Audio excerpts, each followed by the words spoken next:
A hospital is a place of strict shifts. Days, nights, weekends. This structure provides order, a rhythm to the chaos. But some hours exist outside this rhythm. Some shifts are not on any schedule. Our next case file is a warning to those who work the lonely hours to always be sure of who or what has just clocked in. May 18th, the County Trauma Center. 4:15 a.m., the hour before dawn, the deepest part of the night shift. The ER was in a rare, fleeting state of calm. Nurse Ben Carter was alone at the main desk, battling exhaustion. His partner, Maria, was on her break. The automatic doors hissed open, and a woman walked in. She wore impeccably clean, white nurse's scrubs and a matching white cardigan. Her ID badge, though present, was flipped over. She smiled, a perfect, placid expression. "Hello," she said, her voice soft and melodious, like a recorded message. "I'm the relief nurse. I'm here to take over for you." The inciting incident was a simple question. Ben was confused. He hadn't called for relief, and float pool never showed up unannounced, especially not at this hour. "Relief? I'm sorry, who sent you?" he asked. The woman's smile didn't flicker. "I am here to take over for you," she repeated, the cadence exactly the same as the first time, as if the sentence were on a loop. She took a step closer. Ben noticed her shoes. They were white leather clogs, spotless, but the soles were caked with what looked like dark, dried mud. He felt a primal unease. "I need to see your badge, please," he said, standing up. The slow burn was a feeling of being replaced. The woman ignored his request. She glided past him and sat down at his computer station. Her fingers, pale and long, hovered over the keyboard. She didn't type. She just poised herself, as if waiting. "You can go now," she said, not looking at him. Her tone was final. Ben's phone buzzed. It was a text from Maria. "On W back, need anything?" He looked from the phone to the woman now sitting in his chair. He called security. "I have an unidentified individual at the main ER desk claiming to be staff." The security guard on duty, Pete, responded. "Okay, Ben, I'm looking at the lobby camera right now. You're alone at the desk." Ben's blood ran cold. He was staring directly at her. He could see the faint reflection of the overhead lights on her cardigan. The reveal was for him alone. The relief nurse turned her head slowly toward him. Her smile had finally vanished, replaced by an expression of infinite, vacant patience. "Your shift," she said, her voice now a dry whisper that seemed to come from the walls themselves, "is over." At that moment, the trauma lines blared to life. A multi-vehicle accident on the interstate. Multiple casualties 5 minutes out. The ER exploded into controlled chaos. Lights flashed, pagers went off, and the day shift charge nurse came running out from the back. Ben turned to brief her, his heart pounding. When he looked back, the chair was empty. The relief nurse was gone. On the seat where she had been sitting was a small pile of dry, dark earth. The aftermath was a story no one believed. The ER was swamped for the next 6 hours. When Ben tried to tell Maria and the security guard about the woman, they attributed it to pre-dawn fatigue and the stress of the incoming trauma. The security footage from the lobby was reviewed. It showed Ben sitting alone at the desk, standing up to speak to empty air, and then looking startled when the trauma alert came in. The official explanation was a microsleep episode, a brief waking dream brought on by exhaustion. The nightmare log verdict. The security footage is compelling evidence for a psychological event. However, we have cross-referenced this account with 7 others from late-shift medical personnel across the country. Each describes an identical woman with caked mud on her shoes, offering relief. In 2 accounts, the individual accepted the offer and was never seen again. We believe this entity, designated the Summoner, is a psychopomp, a being that guides souls from one place to another. Its appearance is not an offer of rest for the living, but a signal that a mass casualty event is imminent and that it has arrived to collect. Its presence is a harbinger.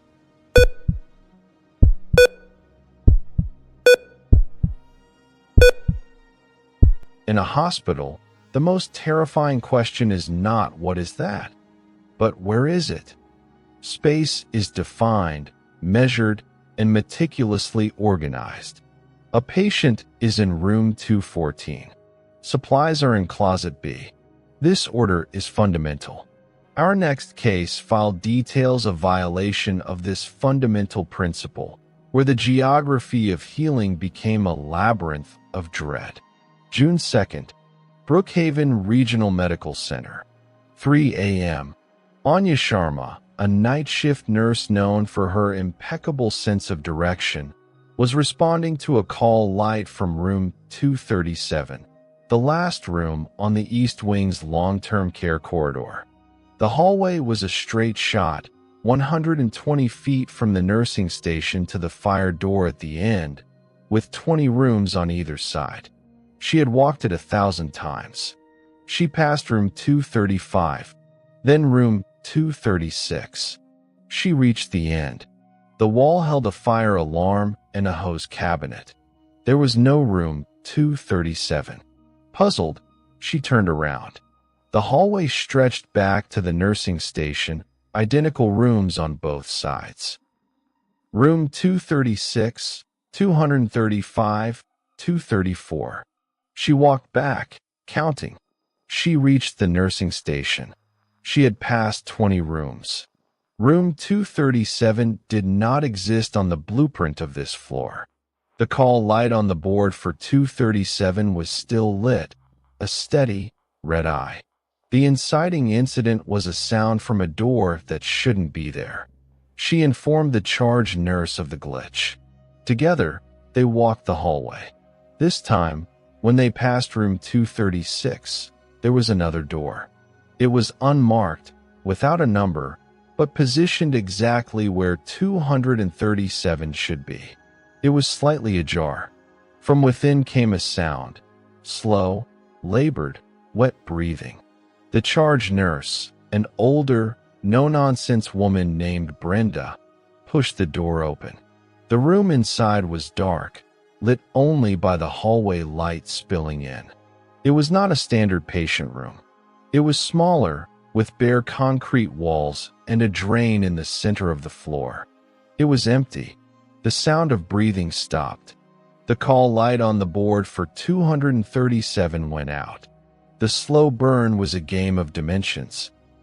For the rest of the shift, the hallway was normal. The next night, it happened again. A physical therapist reported seeing a door where a supply closet should be. A janitor swore a section of the West Wing hallway stretched to twice its length for a few seconds before snapping back. Anya began to map it mentally. The phenomena were fleeting, lasting no more than a minute, always accompanied by a sudden drop in temperature and the faint smell of ozone. The extra rooms were always empty, always cold, and always featured a drain in the floor. The official response was to check the carbon monoxide detectors and blame sleep deprivation. The detectors were fine. The reveal was a chase through a non-Euclidean space. A week later, Anya was escorting a disoriented elderly patient back to his room from the lounge. As they turned into the East Wing corridor, the lights flickered. When they steadied, the hallway was different. It was longer, much longer. The end was lost in a dark haze. The doors were no longer numbered. They were all identical, dark gray, and featureless. The patient gripped her arm, terrified. From the depths of the elongated hall, They heard the dragging footsteps and wet breathing again, much closer now. Anya turned to retreat, but the way back was now the same endless corridor. They were trapped in the fold. She tried the handle of the nearest gray door. It was locked. The next one was locked. The footsteps were getting closer. In a panic, she pulled her master key card and swiped it at a third door. A green light flashed. The door unlocked. She shoved the patient inside and followed, slamming it shut behind them. They were in a standard patient room. Room 212. They were back in the real world. The hallway outside was its normal, correct length. The aftermath was a permanent reassignment. Anya Sharma refused to work on the East Wing again. The hospital administration, while publicly dismissive, quietly commissioned an architectural survey of the building. No anomalies were found. The official record attributes the events to a collective stress-induced perception disorder among the night staff. The nightmare log verdict. The architectural survey is correct within our dimensional plane. We believe the Brookhaven Medical Center is situated on a site prone to temporary, spatial thin spots, brief intersections with adjacent, non-functional spaces. These pocket rooms are not haunted in the traditional sense. They are empty, waiting. The dragging entity is not a ghost, but a natural phenomenon of that space, a form of auditory gravity. We have classified this as a topological anomaly. The East Wing remains under observation.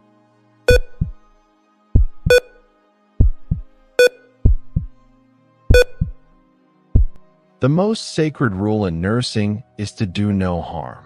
It is a vow to be a force of healing in a world of suffering. But our next case file asks a terrible question. What if the act of healing is what attracts the harm? What if compassion is the bait? July 22nd, Harborview Palliative Care Unit. 8 p.m. The unit was a place of quiet dignity, where Nurse Daniela Cruz prided herself on providing comfort and companionship to those at the end of their journey. Her current patient was Mr. Evans, a kind, terminally ill man with no family, whose only wish was not to die alone. Daniela made a point of spending extra time with him, holding his hand, reading to him. She was a reservoir of compassion, and she gave it freely. On this evening, as she adjusted his pillows, she noticed a new visitor sitting in the corner chair. A man in an ill-fitting, outdated suit, pale and gaunt, staring at Mr. Evans with an expression of intense, hungry concentration. The inciting incident was a sudden crash. Daniela asked the man who he was. He didn't look at her, didn't move. He just continued staring. Unnerved, she left to get a glass of water for Mr. Evans. As she walked down the hall, she heard a tremendous crash from the room. She sprinted back. The bedside table was overturned. The visitor was gone. Mr. Evans was trembling, his eyes wide with a fear she had never seen in him before. He was drinking, the old man whispered, his voice frail. He was drinking it all up. Daniela assumed he was hallucinating from his medication. The slow burn was a transfer of vitality. Over the next 2 days, Mr. Evans declined rapidly, his spirits seemingly broken. His fear was palpable. Conversely, Daniela began to feel strangely drained. Not tired, but empty. Her usual well of empathy felt shallow. She'd hold a patient's hand and feel nothing but a cold void. She started seeing the pale visitor more often.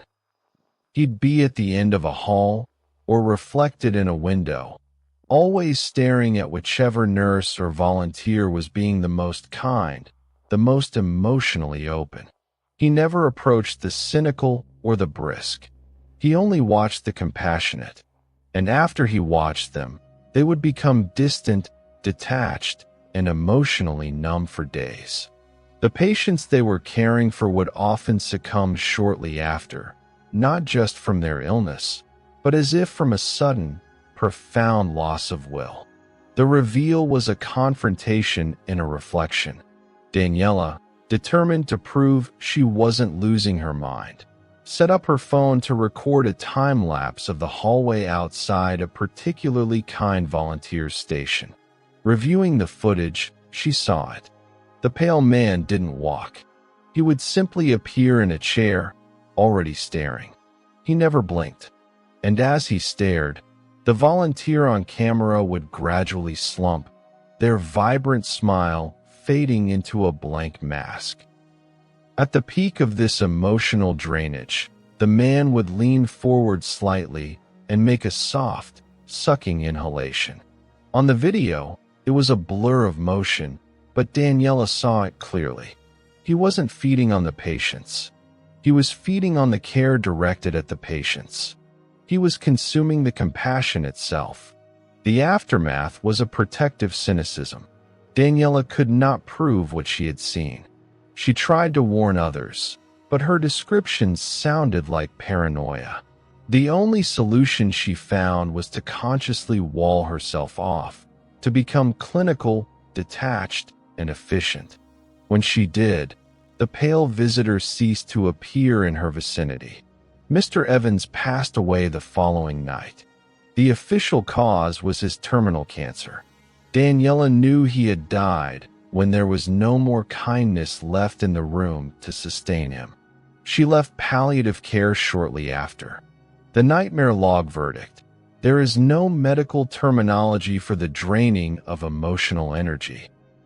We have classified these entities as psychic parasites or empathy vampires. They are attracted to and consume intense, selfless emotional output, leaving behind apathy and despair. Their physical form is a mere anchor for a non-corporeal feeding mechanism. The official records of the patients who died in their presence list expected causes of death. Our files note the correlation with staff reporting acute emotional exhaustion and the presence of an unidentified, pale observer. The entity, designated the spectator, is considered an ongoing phenomenon in facilities dedicated to long-term, empathetic care.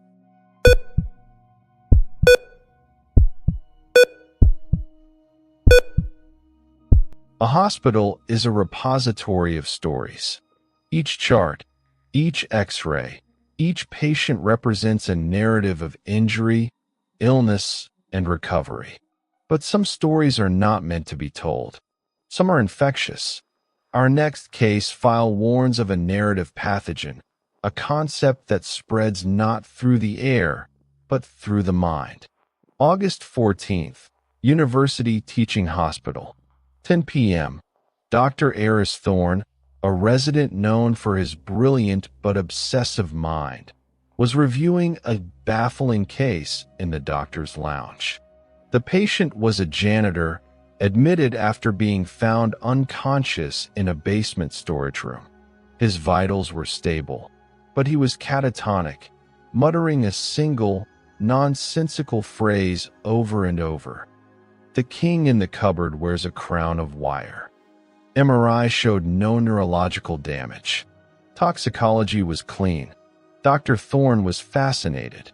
He wrote the phrase in his notebook, underlining it. He found the rhythm of it, the absurd imagery, stuck in his head. The king in the cupboard wears a crown of wire. The inciting incident was auditory. Later that night, doing rounds in the ICU, he heard it, not from the janitor, but from a different patient entirely, an elderly woman recovering from pneumonia. She was asleep, but as he passed her bed, she murmured clearly, "The king in the cupboard." Dr. Thorne froze. It was a coincidence, a random neural misfire. He pushed it from his mind, but the phrase was now a worm, burrowing deeper. He found himself writing it on a prescription pad without thinking. He heard a nurse humming a tune that, if you listened, almost matched the cadence of the words. The slow burn was an epidemic of the mind. The next day, the janitor woke up. He was lucid, with no memory of his episode or the phrase. But the thought had jumped its host. 3 more patients on different wards began whispering it. A physical therapist reported a patient describing a nightmare about a tall man made of shadows with a buzzing wire halo. Dr. Thorne became the outbreak's patient zero. He couldn't stop thinking about it. He started sketching the king, a stick figure with a tangled mess of spirals above its head. He researched wire and crown in medical databases, finding nothing. The idea was no longer just a phrase. It was a fully formed concept rotting in his brain, and it was contagious. Staff members began complaining of migraines centered behind their left eye, all reporting the same intrusive thought. The reveal was not in a person, but in a place. Dr. Thorne, sleep-deprived and feverish with fixation, went to the source, the basement storage room where the janitor was found. It was a cramped space full of old furniture and broken equipment. The air was still and cold, and there, in the far corner, was an old, wooden medical cupboard, its doors closed. From behind the doors came a faint, static buzzing, like a corrupted radio signal. And wrapped around the door handles, holding them shut, was a tangled knot of old, copper telemetry wires, fused together as if by immense heat. It wasn't a crown. It was a seal. The thought wasn't a description. It was a warning. The king wasn't a person. It was the thing locked inside the cupboard. And by obsessing over the phrase, Dr. Thorne and the others weren't describing it. They were feeding it, reinforcing the concept of its existence, slowly picking at the wires that held it in. The aftermath was a forced quarantine of the mind. Dr. Thorne, in a moment of clarity, did not open the cupboard. He backed out, ran to the psychiatric wing, and demanded a sedative and a course of powerful antipsychotics. He begged them to make him forget. The treatment, combined with his extreme stress, worked. The intrusive thought faded. The other affected patients and staff recovered over the following week. The official report listed a temporary, shared psychotic disorder, a folie à plaisir triggered by stress and suggestion. The basement room was cleaned out. The cupboard was incinerated. The nightmare log verdict. The diagnosis of shared psychosis is a valid medical conclusion. We posit that the psychosis was not the cause, but the symptom. The entity, designated the mimetic king, is an idea that seeks to become real by propagating itself through conscious minds. The cupboard was its prison, and the tangled wire was a conceptual lock. The janitor's mind brushed against it, and the thought infected him. Dr. Thorne's obsession nearly unpicked the lock. We classify this as an ideological hazard. The phrase "the king in the cupboard wears a crown of wire" is now considered a cognito-hazardous string and is not to be repeated outside of contained experimentation.